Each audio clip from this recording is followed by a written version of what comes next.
Hello students. तो कैसे हैं आप लोग? I hope you all fine. Welcome to DBSE learning program. NCERT SST class 9 chapter number 4 economics, जो लास्ट चैप्टर अपन पढ़ रहे हैं, जिसका टाइटल है food security in India, Bharat में खाद्य सुरक्षा। ये चैप्टर अपना चल रहा है इकोनॉमिक्स का, आपका लास्ट चैप्टर है। इसके बाद आपकी इकोनॉमिक्स जो बुक ओवरऑल कंप्लीट हो जाएगी। और फोर्थ जो चैप्टर है food security in India, Bharat में खाद्य सुरक्षा, उसमें आपने ये जाना था, पहले प्रीवियस वीडियो के अंदर हमने बात की थी कि जो व्हाट इज़ फूड सिक्योरिटी, खाद्य सुरक्षा क्या है, या वाइज फूड सिक्योरिटी और खाद्य सुरक्षा क्यों है, ये भी हमने बात की थी भी। पहले तो हमने जाना था कि जो एसेसिबिलिटी है, अफोर्डेबिलिटी है लोगों की, या एक्सेसिबिलिटी है उनके जब लोग उससे किसी खाद्य को, किसी फूड को जो खरीदने पाने में असक्षम हो जाते हैं, या अपने आप को भोजन ले 2 जून की जो रोटी है, 2 जून की जो 2 मील की जो रोटी है, जो खाना है, उसको लेकर के अपने आप को असुरक्षित महसूस करते हैं, तो वो एक तरह से खाद्य सुरक्षा से कहीं ना कहीं वंचित हो रहे हैं अपने आप को उस चीज़ में। तो आज हम इसको आगे बढ़ाएंगे इस चैप्टर को, और जो अपना टॉपिक रहेगा आज का वो रहेगा who are food insecure. Who are food insecure. देखो यहाँ आपको ये बताता है इसमें कि खाद्य असुरक्षित कौन है, जो इनसिक्योर है वो कौन है। हु आर फूड इनसिक्योर, खाद्य असुरक्षित कौन है, जिनको खाद्य नहीं मिलता कहीं। यहाँ पर खाद्य मीन्स यहाँ पर फूड से, भोजन से, कि भोजन से असुरक्षित कौन है, कौन मनहूस रह जाते हैं, कौन इससे वंचित रह जाते हैं। तो देखें, उनको जानेंगे। Although large section of people suffer from food and nutrients insecurity in India, the most affected groups are landless people with little or no land to depend upon traditional artisans, providers of traditional services, petty self-employed workers, and destitute including beggars. देखो इनमें किन किन को शामिल किया गया है, जो खाद्य सुरक्षित हैं, जो फूड इनसिक्योर पीपल हैं, उनमें किन किन, कौन सी क्लास को, कौन से वर्गों को, किन लोगों को शामिल किया गया है जिनको भोजन बड़ी मुश्किल से नसीब होता है। यहाँ पर बात करता है कि although large section of people suffer from food and nutrients insecurity. देखो क्या कहता है कि हालांकि यद्यपि भारत में जो है लोगों का एक जो लार्ज सेक्शन है वो फूड और जो न्यूट्रिएंट्स हैं उनकी दृष्टि से कहीं ना कहीं असुरक्षित है। ओके स्टूडेंट्स, उनको जो एक लार्ज सेक्शन, एक बड़ा जो वर्ग है, उनको कहीं ना कहीं ना खाद मिलता है, ना जो पोषण मिलता है, उसकी कहीं ना कहीं कमी रहती है, तो असुरक्षित है उसकी दृष्टि से। बट आगे बात करता है, परंतु इससे सर्वाधिक प्रभावित जो वर्ग हैं, जो फूड एंड न्यूट्रिएंट्स जो है सब्सटेंस हैं, उनसे जो सबसे ज़्यादा जो प्रभावित वर्स्ट अफेक्टेड ग्रुप्स हैं वो कौन कौन से हैं। एक तो होगा लैंडलेस पीपल। कौन लोग हो गए? भूमिहीन जो लोग हैं, जो थोड़ी बहुत, या हम बोल सकते हैं विद अ लिटिल और नो लैंड, जिनके पास या तो थोड़ी बहुत ज़मीन है या ज़मीन ना है, नहीं है, ना के बराबर है। और ट्रेडिशनल आर्टिशियंस, जो एक तरह से हम बोल सकते हैं कि जो पारंपरिक जो दस्तकार हैं, जो पारंपरिक जो दस्तकार हैं, जो अपने जैसे कोई कुम्हार हुआ, पोटर हुआ, मिट्टी के बर्तन बनाने वाला हुआ, उनके पास ज़मीन ना के बराबर होती है। या हम बात करें इसके अलावा प्रोवाइडर्स ऑफ ट्रेडिशनल सर्विसेज, पारंपरिक सेवाएं प्रदान करने वाले लोग हुए, या हम बोल सकते हैं कि अपना छोटा मोटा काम करने वाले कामगार हुए, या कोई निराश्रित हुए, या कोई बैगर हुए, भिखारी हुए। ये सारे के सारे लोग किसमें आते हैं? एक लार्ज सेक्शन के अंदर आते हैं, जो फूड और जो न्यूट्रिएंट्स हैं उनसे कहीं ना कहीं क्या रह जाते हैं? वंचित रह जाते हैं। ओके स्टूडेंट्स, तो ये लोग इनसिक्योर रहे हैं फूड से लेकर के, इन्हीं इन्हीं लोगों को इसमें शामिल किया गया। इनको 2 समय की भोजन मिलना बड़ा टेढ़ा काम हो जाता है, बड़ी टेढ़ी खीर रहती है इनके लिए 2 समय का भोजन जुटाना। आगे देखिए, बात करते हैं, आगे बढ़ते हैं। In the urban areas the food insecure families are those whose working numbers are generally employed in ill paid occupations and casual labour market. देखो यहाँ पर आपको क्या कहता है, अब बात करें अर्बन एरियाज़ की, इट मीन शहरी क्षेत्रों की बात करता है, तो शहरी क्षेत्रों में जो फूड की जो दृष्टि से हम पॉइंट ऑफ व्यू से बात करें, खाद्य की दृष्टि से, तो इनसिक्योर वो फैमिली हैं जिनके कामकाजी जो मेंबर हैं परिवार के, वो एक तरह से हम बोल सकते हैं कम वेतन वाले जो व्यवसाय है, बिजनेस हैं, या जो हम बोल सकते हैं कि जो अनियत जो श्रम बाजार है उनमें काम करते हैं। मतलब कभी काम मिल गया, कभी नहीं मिला, या जो वेतन है वो बहुत कम, ना के बराबर मिला। इस तरह के जो लोग हैं शहरों के अंदर भी, ये नहीं कि शहरों के अंदर रहने वाले सभी के सभी जो अमीर होते हैं, वहाँ भी लेबर क्लास होती है। और ये जो कामगार होते हैं, ये जो लेबर होते हैं, ये अधिकतर मौसमी कार्यों में लगे हैं। पहले तो मैं आपको क्लियर कर दूं कि मौसमी कार्य क्या होते हैं। मौसमी जो कार्य होते हैं स्टूडेंट्स, जैसे हम बात कर रहे हैं जो इल पेड ऑक्यूपेशन, वो होते हैं जैसे मान लीजिए आपकी फसल है, रूरल एरिया से आप रहते हैं, उससे मैं आपको एक एग्जांपल दूं। अभी हमने बाजरे की फसल बुआई कर रखी है, तो बाजरे की फसल जो आपने बुआई की, तो उसमें आपने जो निराई गुड़ाई होती है, उसके लिए जो बड़े जो फार्मर्स होते हैं वो लेबर लेके आते हैं, उनसे जो निराई गुड़ाई करवा ली मज़दूरों से, फिर जब तक बाजरे की फसल पककर तैयार नहीं होगी तब तक उन मजदूरों का काम बीच में थोड़ी ना मिलेगा, वो अपने घर पर रहेंगे। फिर जब बाजरे की फसल पककर तैयार हो जाएगी, कटने के लिए तैयार हो जाएगी, हार्वेस्टिंग के लिए, तब मजदूरों की आवश्यकता होगी। बड़ी जो लार्ज जो फार्मर्स हैं उनको फिर मजदूरों की आवश्यकता होगी, तब उनको फिर कुछ दिन के लिए काम मिलेगा, जब तक कटाई चलेगी तब तक। फिर बाजरे की फसल कट कर ख़त्म हो जाएगी, काम कंप्लीट हो जाएगा, तो वो फिर बेरोजगार हो जाएंगे। तो मौसम के अनुसार जो रोज़गार मिले उसको मौसमी बेरोजगारी कहा जाता है, एक तरह की, इस तरह से हम बोल सकते हैं।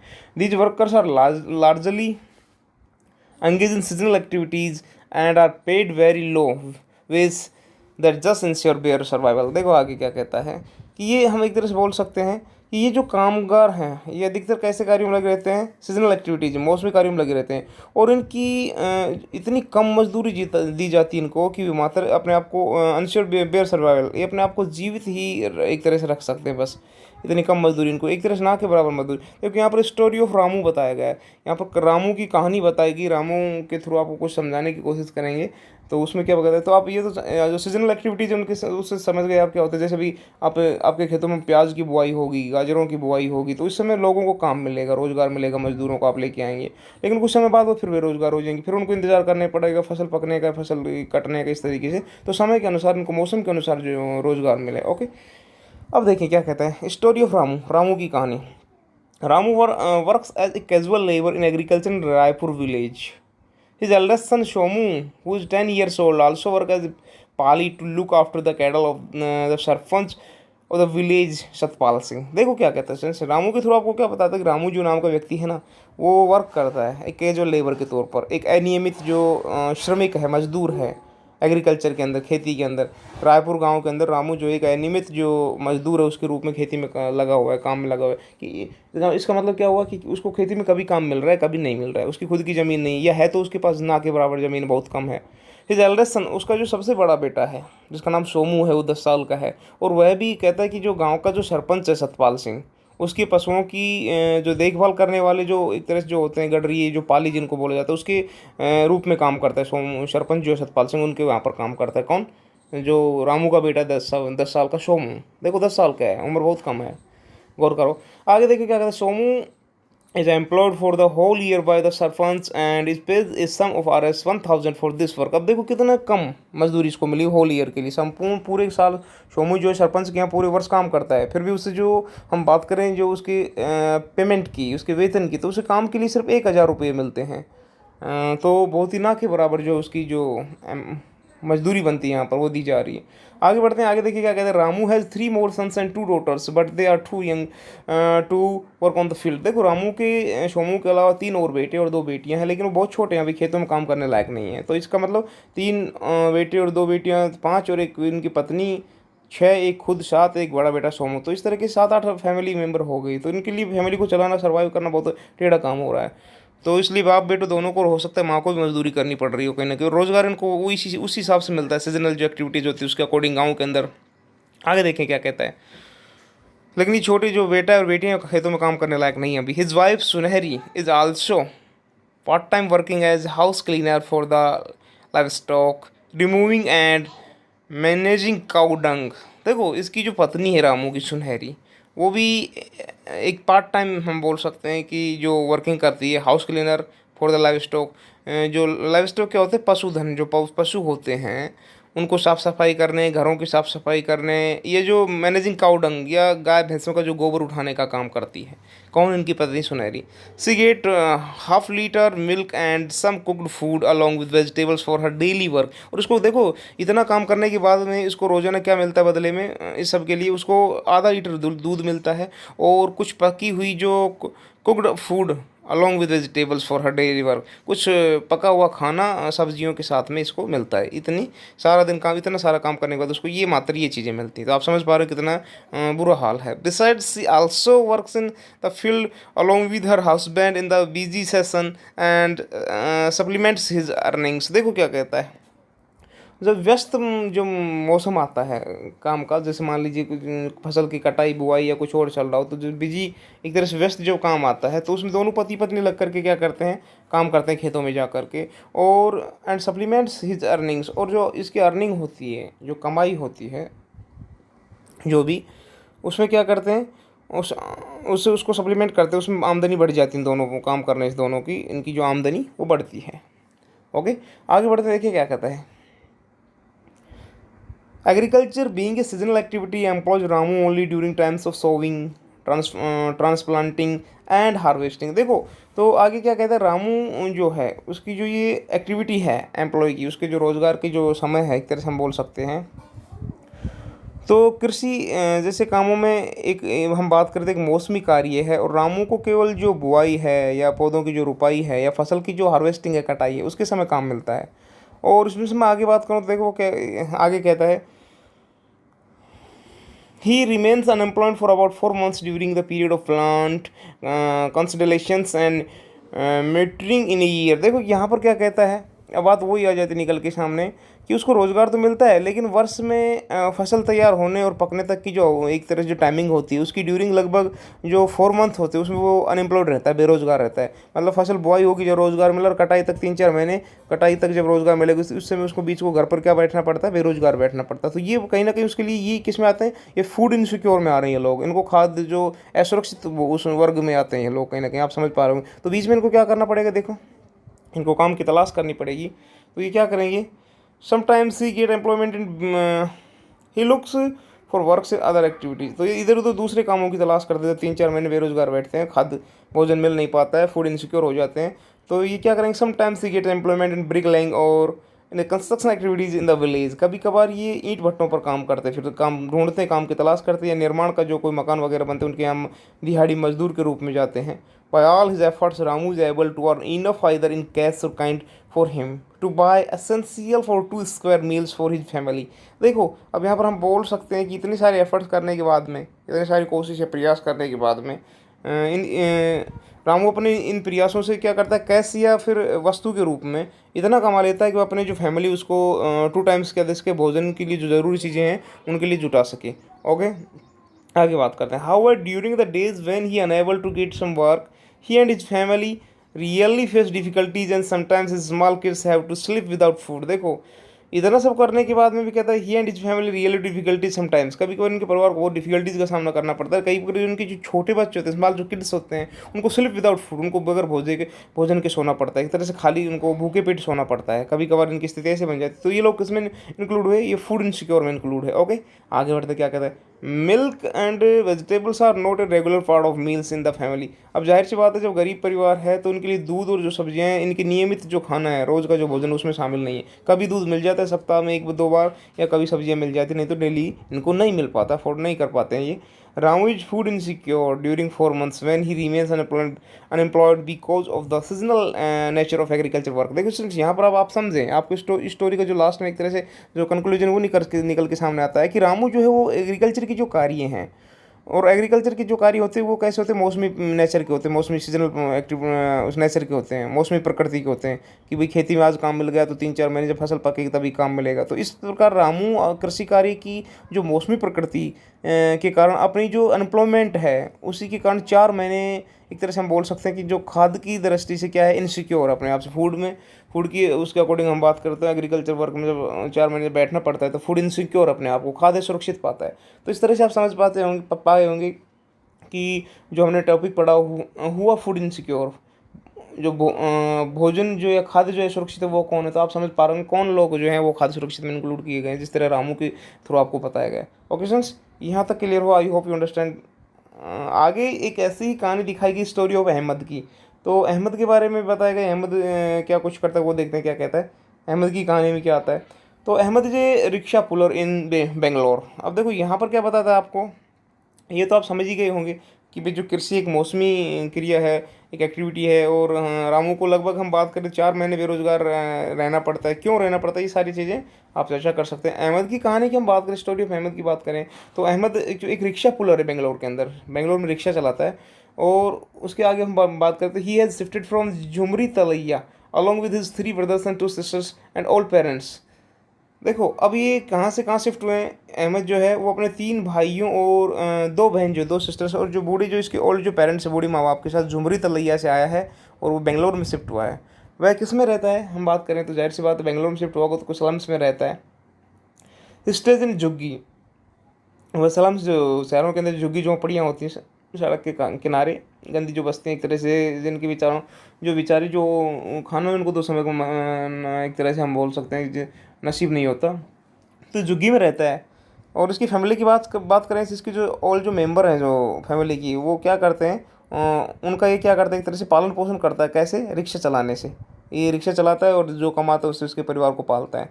अब आगे हम बात करें, देखिए जो इसके 2 सिस्टर्स ब्रदर्स और जो है ओल्ड पेरेंट, उनको क्या करता है, वो सारे के सारे इसके ऊपर डिपेंड है, डेली अर्निंग जो इससे होती है पुलिंग रिक्शा से। However he does not have a secured employment and his earning fluctuate every day. तो देखो अब हम बात कर सकते हैं यहाँ पर क्या, जाहिर सी बात है कि रोज़ जो बहरहाल उसका जो रोज़गार जो सुरक्षित नहीं, एक तरह से हम बोल सकते हैं कि आज जो काम मिल गया हो सकता है कल काम ना मिले, आधा दिन कल पूरा दिन ना मिले। तो उसकी जो आय है एक तरह से वो क्या होती है, फ्लक्चुएट होती रहती है, घटती बढ़ती रहती है। कभी कभी तो वो इतना कमा लेता है कि समझ जो उसकी डेली की जो आवश्यकता है, जो नीड्स हैं, उन चीज़ों को खरीदने के बावजूद भी उसके पास कुछ पैसा बच जाता है। और कभी कभी अन्य दिनों में मुश्किल से इतना इतना ही कमा पाता है कि जो डेली जो नीडेड हैं, जो वस्तुएं वो खरीद सकें या खरीद भी ना पाए। तो इस तरीके से हम आगे बढ़ते हैं। ये नेक्स्ट ऑन द अब बात करते हैं। However fortunately Ahmad has a yellow card which is PDS card for below poverty line people. अब देखो यहाँ पर आपने भी गांव में सुना होगा कि ये BPL में है, इसको गेहूँ मिलते हैं, आप भी कुछ लोग उसका फ़ायदा उठाते होंगे। तो ऐसे ही एक जो PDS उसके थ्रू आपको कुछ बताने को कि जो फॉर्चुनेटली बात करें, सौभाग्यवश अहमद को एक पीला कार्ड प्राप्त है। जो निर्धनता रेखा से नीचे के लोगों को जो PDS कार्ड है उनको दिया जाता है। PDS जो बिलो पोवर्टी लाइन से, जिनको नीचे जो लोग आते हैं बिलो पोवर्टी लाइन से नीचे, उनको दिया जाता है जो येलो कार्ड है। उसमें क्या होता है, ये गरीबी रेखा से नीचे आते हैं, बहुत गरीब हैं। With this card Ahmad get sufficient quantity of wheat. और इस कार्ड से उसको उस पर्याप्त मात्रा में जो एक तरह से गेहूँ है, चावल है, चीनी है, केरोसिन तेल है, ये मिल जाते हैं डेली यूज़ के लिए। ही गेट्स दीज, जैसे आप रूरल एरिया से बिलोंग करते हैं तो आपको पता जो BPL के लोग होते हैं आपके गाँव के अंदर भी होंगे, राशन कार्ड जो हैं उनको भी कुछ जो चीज़ें वो मिलती है गवर्नमेंट के थ्रू, दी जाती है कम पैसों पर, जैसे 2 रुपये किलो गेहूँ हुआ, इस तरीके से। He gets these essential at half of the market price. तो इनको जो ये आवश्यक जो चीज़ें हैं बाज़ार की कीमत से आधी कीमत पर प्राप्त कर लेता है। और आगे हम देखें क्या कहता है, आगे बात करता है।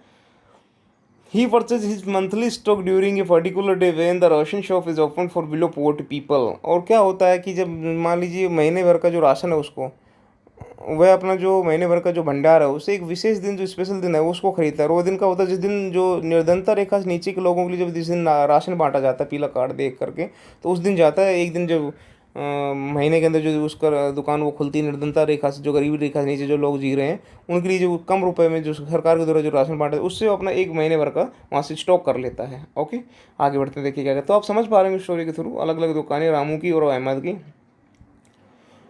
In this way, Ahmad is able to act out his survival with less than sufficient earnings for his big family, where he is the only earning member। और देखो अब आप समझ ही गए होंगे जो कंक्लूजन क्या निकल के आता है, मॉरल क्या है स्टोरी का, कि अहमद जो है, इस तरह हम समझ सकते हैं कि अहमद जो है अपनी इस जो इनसफिशिएंट आय है, उसकी जो इनकम है, अपर्याप्त आय है जो हम बोले तो उससे अपना जो बिग फैमिली उसको किसी भी तरह पालन पोषण कर रहा है, और जहाँ वो अकेला कमाने वाला सदस्य है।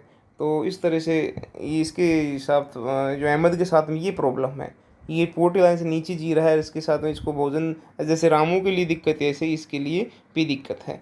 तो अब देखो आगे बढ़ते हैं, आगे हम बात करते हैं। यहाँ पर आपको डिस्कस करने के लिए कुछ पॉइंट दिए गए। डज अहमद है regular income from rickshaw pulling, कि भाई क्या रिक्शा चलाने से अहमद को नियमित आय होती है। तो इस तरह से अपन को खुद फोकस करें, देखिए क्या कहते हैं। आगे बढ़ते हैं, आगे क्या कहते हैं। The social composition along with the inability of to buy food also plays a role in food insecurity.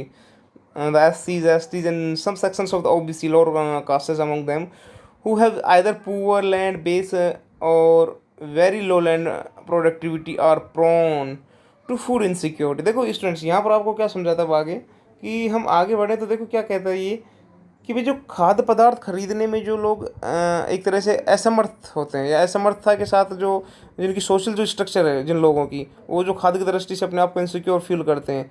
तो इनमें कैसे लोग होते हैं, जैसे SC के लोग हुए, अनुसूचित जाति हुई, ST अनुसूचित जनजाति, या जो OBC की जो पीपल है, अन्य पिछड़ी जातियों कुछ लोग हैं जिनमें निचली जातियाँ हैं, या तो उनके पास भूमि का आधार कमज़ोर होता है, या उनकी जो लैंड है उसकी जो प्रोडक्टिविटी बहुत कम होती है, एक तरह से हम बोल सकते हैं। और वे फूड की पॉइंट ऑफ व्यू से वो अपने आप को शीघ्र ही असुरक्षित हो जाते हैं। क्योंकि उनके पास वो या तो ज़मीन है नहीं है तो बहुत कम है, तो इस तरीके अफेक्टेड होते हैं नेचुरल। और आगे बात करें, देखो क्या कहता है, the people affected by natural disasters who have to migrate to other areas in search of work are also among the most food insecure people. A high incidence of malnutrition prevails among women. This is a matter of serious concern as it puts even the unborn baby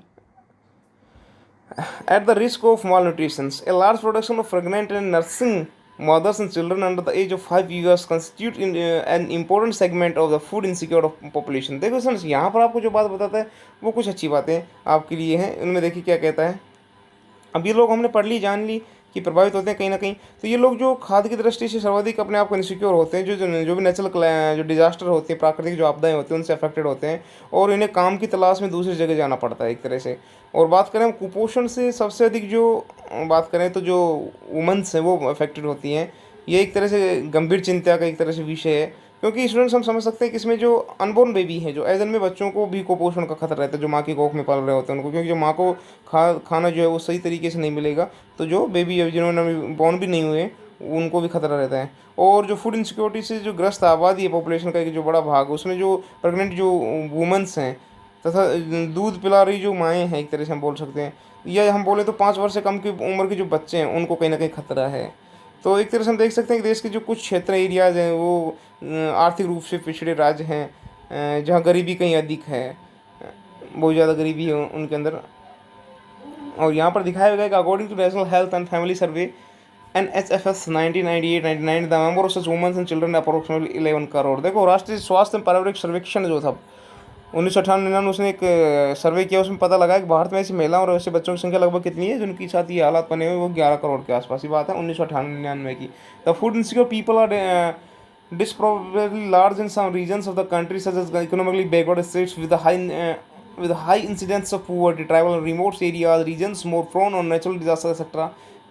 In fact, the state of Uttar Pradesh, southeastern parts of Bihar, Jharkhand, Odisha, West Bengal, Chhattisgarh, parts of Madhya Pradesh and Maharashtra account for largest number of food insecure people in the country। देखो इसमें यहाँ पर कुछ राज्यों की बताता है स्थिति कि वो किस तरह से गरीब हैं, जो चाहे वो गरीब जो आदिवासी लोग हैं या रिमोट एरिया जो सुदूर जो क्षेत्र हैं, जो नेचुरल जो डिजास्टर से बार बार प्रभावित होते हैं, या फूड इनसिक्योरिटी से कहीं ना कहीं वो लोग असुरक्षित अपने आप को। तो इनमें हम बात करते हैं एक्चुअली में, इनफैक्ट हम बात करते जो उत्तर प्रदेश है उसके जो कुछ ईस्ट या जो दक्षिण ईस्ट जो पार्ट हैं, या बिहार है, झारखंड, उड़ीसा, वेस्ट बंगाल है, छत्तीसगढ़ है, या जो मध्य प्रदेश और महाराष्ट्र के कुछ जो पार्ट हैं, उनमें जो खाद्य की दृष्टि से जो लोग हैं इनसिक्योर हैं, इनकी सर्वाधिक संख्या यहाँ पर रहती है इन राज्यों के अंदर। Hunger is another aspect indicating food insecurity. Hunger is a most just an expression of poverty. It brings about poverty. The attainment of food insecurity therefore involves eliminating current hunger and reducing the risk of future hunger.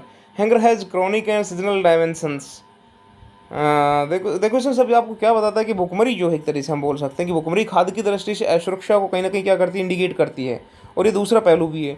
तो hanger की बात करें तो ये गरीबी की एक तरह से इशारा कर रही है, गरीबी की तरफ। जो भूखे लोग हैं वो कहीं ना कहीं गरीबी अभिव्यक्ति है एक तरह से, और गरीबी भुखमरी गरीबी भी लेके आ रही है साथ साथ। तो इस तरह से खाद्य की दृष्टि से असुरक्षित होने से वर्तमान में भुखमरी समाप्त हो जाती है, और जो फ्यूचर है उसमें जो हैंगर है उसका खतरा कम हो जाता है।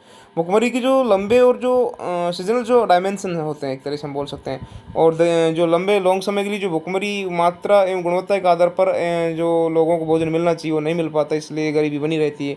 गरीब लोग अब अत्यंत उनकी जो आय है, जो इनकम वो बहुत कम होती है, इसलिए वो चीज़ें खरीदने में असमर्थ होते हैं। तो उनको इन चीज़ों का सामना करना पड़ता है। और इनमें कौन से लोग शामिल, शुरू में हमने पढ़ा और बाद में भी यही बताता कि जो पुअर पीपल हैं वो सफ़र होते हैं सबसे ज़्यादा क्रॉनिक हैंगर से, क्योंकि उनकी जो इनकम है वो लो होती है, inability to buy food even, और वो इनेबल होते हैं फूड को खरीदने में, सर्वाइवल करने अपने आप को।